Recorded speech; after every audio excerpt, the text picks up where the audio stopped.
السلام عليكم ورحمة الله وبركاته. اليوم بسوي معاكم سلطة، لكن يا جماعة مو أي سلطة، سلطة مرة لذيذة ومغذية، فيها أوميجا 3، فيها فيتامينات، فيها معادن، فيها بروتين، فيها ألياف، فيها فيتامينات لا تعد ولا تحصى، وكمان فيها أوميجا 3، فيها قنبلة معادن وفيتامينات. ويا جماعة ما أوصف لكم قديش لذيذة. ويلا نشوف الطريقة. أول شي هنا عندي بزيت، طبعا قطعت البامية وقطعت الباذنجان وبشرت البطاطس. طبعا أول حاجة نزلت البامية والباذنجان وحركها مع بعض لحد ما تتغير لونها. طبعا بعد ما تغير لونها أنزلها على المناديل. أنا أبي الزيت كامل ينزل، وكذا صار جاهز. طبعا نزلت البطاطس المبشور، طبعا غسلته وبشرته لحد ما يتحمر. طبعا وحطه كمان على مناديل. طبعا ولا أسهل من كذا، كذا صار جاهز.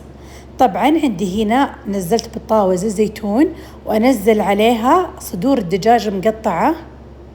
طبعا وحركها مع بعض شويتين لحد ما تتشوح. طبعا أنزل عليها البهارات، وأنزل كمان الملح، وحطيت شوية موية، يعني أبيها كده تتسبك مع بعض، وأحركها مع بعض. طبعا وأخليها يعني تقريبا على نار هادية لمدة ربع ساعة لحد ما طبعا تنشف مويتها كاملة، طبعا مع التقليب المستمر. طبعا كذا نشفت الموية وكذا صار الدجاج جاهز. طبعا عندي هنا مكسرات مبشورة، طبعا قصصتها صغار. طبعا تقدرون تحطون مكسرات عادية، يعني بدون ما تسوون فيها شيء، عادي تنزلونها. وحطيت عليها عسل.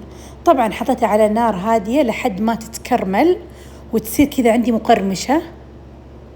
وطبعا لحد ما كذا شوفوا كيف تكرملت معي، وكذا صارت مكسرات جاهزة. طبعا عندي هنا ملفوف مقطع وجزر مبشور، وعندي هنا الخس مقطع صغار. طبعا نزلت عليها المكسرات، كذا أصلا المكسرات صارت كذا مكرملة مقرمشة. طبعا أنزل عليها الخضروات المقلية وكمان الدجاج، وكذا صارت السلطة جاهزة. طبعا عندي هنا صوص اللي هو الرانش. طبعا قد ما تكثرون قد ما يكون كذا يعني طعم السلطة لذيذ.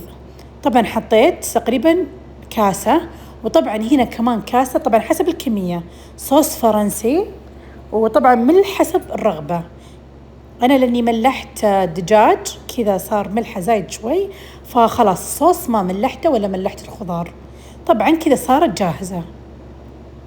طبعا نزلت عليها الخضار وطبعا الدجاج، طبعا تدريجيا نزلتها وحركها مع بعض، وبعدها أنزل دفعة ثانية وحركها مع بعض. طبعا كذا صارت جاهزة يا جماعة. أوعدكم راح تجربون ألذ سلطة، وبالعافية علينا وعليكم.